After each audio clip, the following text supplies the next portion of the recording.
I'm going to admit to a collection of crimes I committed over the course of over a decade. I was a vandal. Not graffiti artist, but a vandal. There's a difference. To me, at least.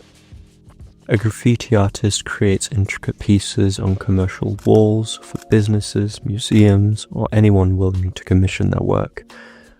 I didn't do that. I scrawled my nickname and phrases on buildings, train cars, signs, windows, all around the world. Anything I could find. And I want to talk about the philosophy of a vandal, at least from my perspective. Death is a scary thing.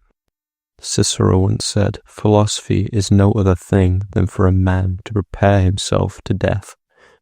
I believe this fear underpins much of what humans do, myself included. But why am I talking about this in a video about my years of vandalism? Because I believe that the same awareness of mortality is why people like me do what we do. In my video on defending art, I talked about how art is a form of documentation. Vandalism, in many ways, is an extension of that idea.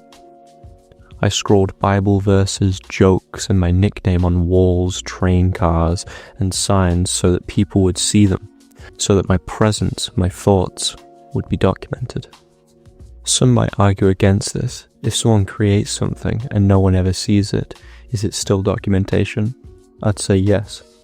Even if only one person sees it, the creator themselves, it still serves as a record of their existence.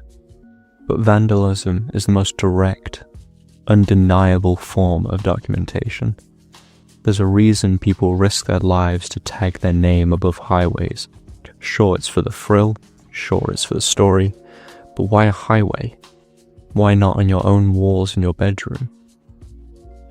Because people will see it, and in that moment, they'll know a human was here. Someone left a mark. That's why I did it. I wanted people to see my work, to be affected by it, to think about it, even if only for a second. I might never know who read Peter 4:8 on that bathroom stall that I wrote, but someone did, and maybe, just maybe, they thought about its meaning. For over a decade, I was a vandal, and that's why, to avoid the inevitable, by forcing my words into the lives of those people, even if after I'm gone.